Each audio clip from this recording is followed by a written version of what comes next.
Good afternoon, good people. We know that we've just had lunch and we are going for our dinner. We're in that Delta Gamma zone, all of us. So we've had a somber picture that comes from Mozambique, which is reflective of a picture we'll get from Togo, Mali, and somewhere else in Africa. A year ago I wrote a chapter stating that we should set preconditions for our mineral resources before they leave the ground in order for them to deliver value to our people, because we've failed in the markets. Once our resources and riches leave the ground, we don't have the power to control that our people benefit from that. Now, as an identity scholar or cross-cultural communication scholar, I always look at identities and the role of these multilateral bodies, and I'm going to quiz here Amnesty International as a system. What is the mandate or the narrative of Amnesty International? Whom does it serve? Now, Amnesty International, is it a perpetual police of human rights globally within the context of universal human rights, or Amnesty International has got interest of cooperating with other multinational bodies and other entities of civil society in order to bring instruments to prevent gloomy situations that are happening? Isn't it ironical that the so-called human rights that are being broken all over, they happen within the context of countries that are suffering from poverty, although they have natural resources? Now, we have a situation whereby the old man in the house, he makes a pizza, but at the end of the day, he has to fight with his children for slices of pizza. And he has to fight for the downgraded, low-grade pizza, whilst the best pieces of pizza, they end up in Sweden, in Argentina, and somewhere else. In Zambia, we've got best emeralds ever. We've got best diamonds in Zimbabwe, but these are traded in Antwerpen. These are smuggled out of Africa. Now, I'm quizzing Amnesty International by saying, whose narrative is it anyway? Whose human rights is it in anyway? So I'll try to read here so that I don't get emotional. Some people say that I get emotional when I speak of the calf. So I'll go back to my notes so that I don't run astray. Like a runaway train anyway. There seems to be an assumption, a blueprint, or to a great extent even a fallacy on how we tend to frame human rights when analyzing majority of African countries. I attached the notion of fallacy in my opening remarks, as there is a pervasive tendency that viable human rights are those framed within the Western notion and understanding of democracy. All of a sudden, we get another variable here. It's no longer Amnesty International with the riches, with human rights, but also we have to aspire to a certain model of democracy in order for us to be viewed as conducting correct form of human rights. Okay, here's a group of traders. I don't call them capitalists, but in their shops, in their stores, in their warehouses, they're keeping tons and tons and tons of rice, beans, everything that is needed for basic, stable diet. And then comes a president, I'll call him by the name SM. He discovers this and he shoots them. The same day, more than 1 million people can eat. Who's broken human rights? Is it President SM or the people that were holding alimentation from the people? Who has broken the human rights? Is it the holders of stable diets in order for them to manipulate the prices? Or is it the president who discovered that and had them executed? And in accordance with the stipulation of human rights, and with the stipulation, with the notion of visibility in the world, the president has broken human rights. Because anyway, to those who speak Kiswahili, ni mudalali. He's supposed to be a middleman. African presidents are supposed to aspire to be a continuity of the blueprint of Western modernity. And that Western modernity, what my learned colleague here has explained to us, does not only happen in Mozambique. It also happens right under our nose here in Marabastad. It happens right under our nose with the chrome smuggling here in Zirast, to varying degrees. But take into consideration that the population of Mozambique, last time I checked, was 14 to 17 million, we are 57 million. Of course, it's going to reflect more in Mozambique.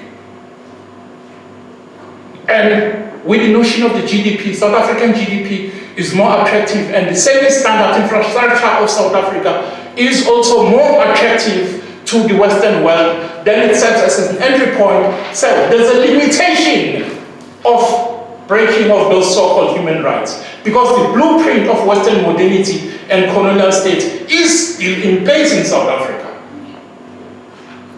You become a Malema one day, you make noise. 3 months into parliament, you've joined the crowd. Thank you very much. The above remarks lead to the following questions. Whose human rights is it in any way? Whose narrative is it in any way? If we all agree that the notion that the world consists of different cultures, traditions and values, that consist identities of people from different localities and nations, why is it then, when it comes to issues of human rights, we all have to subscribe to a uniform notion of human rights designed within understanding and premises of a particular culture and a world view? This presupposes then that some lives and identities matter than others. This presupposes that Article 35 of the United Nations Human Rights from 1948 holds you sitting here subservient, although you're a signatory to that charter. By the way, from the League of Nations to United Nations and the off-branch we call Amnesty International, the human rights that were constituted within that framework were meant for peace in Europe after the Second World War, so that the exploitation of minor countries should perpetuate. Let's read this as it looks. If we accept that ownership of the means of production, productive forces, relations and access to capital define standards of living amongst nations, why is it then, when it comes to rights, we draw a uniform picture that is one size fits all? Example, if a group of capitalists or owners of the means of production hoard goods, I've explained that one, I won't repeat it. Let me try to skip other topics which will be attended by other scholars and close up. Having complained and painted a picture based on systems, a picture based on historical trajectory of Africa and its governance, I would say. Today's discussion clearly highlights a growing problem that threatens regional political and economic stability. Such calls for a reflection beyond the state of human rights and leadership in the context of upcoming elections. This is not about upcoming elections. This is about continued state of the black body, continued state of a continent. Sustainable and fair elections will only emerge out of localized variables that primarily answer to the problems of local citizens and secondary to matters of globalization. If in order for you to subsist as a human being, mawuzulu kufuna kulandele amasiko amaZulu nezithelo zakwaZulu zilandele okungokwakho khona nawe uzoba umuntu emhlabeni. You cannot be whine having been born in Soweto. Linguistic gymnastics won't help you. You'll remain subservient. Beyonce became a slave before she became Beyonce. Why do you aspire to be a slave in your own motherland?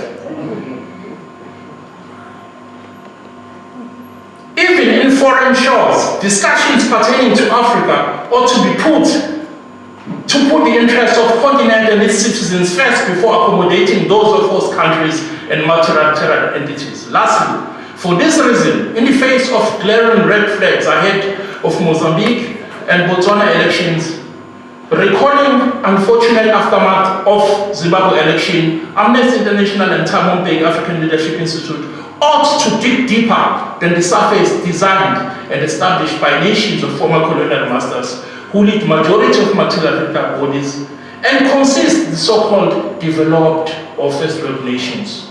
We as a region and a continent ought to reflect on the problematics of socio-economic, socio-cultural, and socio-political factors as dictated by local conditions vis-a-vis global powers to establish a blueprint and a way forward that may enable a platform for conducive human rights, framed primarily within the notion of providing livelihood in the form of food, clothing, and shelter. Those are basic human rights. And we've seen some countries in Asia close or pull all the stops for these three things. Unfortunately, in South Africa, since 1994, we've had only one human right. You are able to go naked and choose your sexuality. I know I'll be shot for that. Go naked. Last sentence.